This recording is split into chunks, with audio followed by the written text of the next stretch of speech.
छत्तीसगढ़ के पंचायत मंत्री के इस्तीफे के बाद सियासत गर्म हो गई है। वहीं भाजपा प्रदेश प्रवक्ता अनुराग सिंहदेव ने पंचायत मंत्री टीएस सिंहदेव को आड़े हाथों लेते हुए भूपेश बघेल पर निशाना साधा है।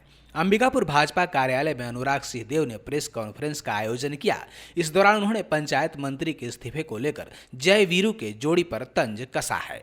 उन्होंने कहा कि टीएस सिंहदेव को स्पष्ट करना होगा कि उन्होंने केवल एक ही विभाग को क्यों छोड़ा है। टीएस सिंहदेव का एक पत्र सोशल मीडिया पर वायरल हो रहा है, जिसमें उन्होंने जनजाति समाज के हितों को लेकर भूपेश बघेल सरकार पर आरोप लगाया है। पत्र में अधिकारियों का ट्रांसफर सहित एक साजिश के तहत मनरेगा कर्मचारियों का हड़ताल कराने की बात लिखी गई है। अब भूपेश बघेल की बारी है कि वो टीएस सिंहदेव के द्वारा जारी पत्र का जवाब दें। देखिए, दो महत्वपूर्ण विषय है। एक तो चूंकि अंबिकापुर टीएस सिंहदेव जी का गृह विधानसभा है और ये जिला है, यहाँ से वो कैबिनेट मंत्री हैं, तो एक प्रश्न है कि उन्होंने जो इस्तीफा दिया है वो इस्तीफा किस प्रकार का है और नाराज़गी भी किस प्रकार की है जब सिर्फ एक विभाग छोड़ा है। ये टीएस सिंहदेव को और स्पष्ट करना की आवश्यकता है, जनता जानना चाहती है। दूसरा, टीएस सिंहदेव ने एक पत्र जो वायरल हुआ है मुख्यमंत्री को लिखा था, वो पत्र नहीं बल्कि एक तरीके से उन्होंने सरकार के मुखिया के ऊपर एक आरोप पत्र दाखिल किया है और उस आरोप पत्र में जनजाति समाज के हितों को लेकर, मजदूरों के हितों को लेकर, आवासहीन जो गरीब परिवार हैं जिनको पीएम आवास मिलना था उनके हितों को लेकर, उनको जो स्वयं कैबिनेट मंत्री के नाते अधिकार प्राप्त थे और उसको अधिकारी को ट्रांसफ़र कर दिया गया उस अधिकार को लेकर, ऐसे तमाम विषय, और एक सरकार पर आरोप लगाया है कि किस प्रकार से एक साजिश के तहत एक आंदोलन खड़ा किया गया इस गर्मी के समय में जब मनरेगा के कार्य प्रभावित हुए थे। तो ये सारे आरोप टीएस सिंहदेव ने लगाए हैं।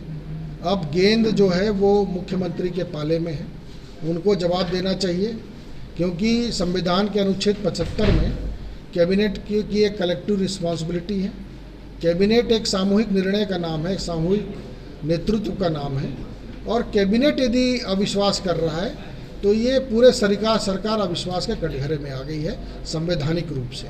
तो अब मुख्यमंत्री को इस संवैधानिक क्राइसिस के समय में ये उत्तर देना चाहिए कि या तो वो गलत हैं तो वो उत्तरदायित्व स्वीकार करें, क्षमा मांगे, इस्तीफा दें अपने पद से, या फिर यदि मंत्री गलत आरोप लगा रहे हैं तो उनको जो अधिकार प्राप्त है उसके तहत वो मंत्री के खिलाफ भी कार्रवाई करें। देखिए, विभाग छोड़ रहे हैं, इस्तीफे की चर्चा हो रही है, इतना बड़ा आरोप पत्र लगा तो उन्होंने दाखिल कर दिया सीएम के खिलाफ, तो ये आधा एक विभाग छोड़ूंगा दूसरे में रहूंगा, सरगुजा की जनता समझ नहीं पा रही है कि ये माजरा क्या है। और क्षेत्रीय विधायक होने के नाते इस क्षेत्र में उनको जो समर्थन मिला है उसको लेकर उनको स्पष्ट करना चाहिए, क्योंकि लोगों को लग रहा है कि गुड़ खा रहे हैं, गुलगुले से परहेज क्यों है। तो स्पष्ट करना चाहिए कि या तो दोनों है या तो दोनों नहीं है। कहीं 2.5 साल वाला विवाद तो नहीं है। देखिए, विवाद तो कई तरीके के हैं कांग्रेस के अंदर। आप देख रहे हैं अभी प्रदेश अध्यक्ष मोहन मरकाम ने किस तरीके की बात कही बैठक के अंदर कि सरकार मनमानी नियुक्तियाँ कर रही है बाहर से आए हुए लोगों की।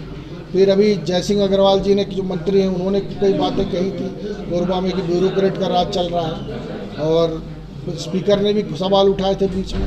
तो लगातार इस प्रकार के प्रश्न शैलेश पांडे जी विधायक है वो उठाते रहते हैं। तो कांग्रेस के अंदर तो हड़कंप की स्थिति मची हुई है। अब उसका विस्फोट होने का इंतज़ार है, उसकी एक शुरुआत यहाँ हुई है।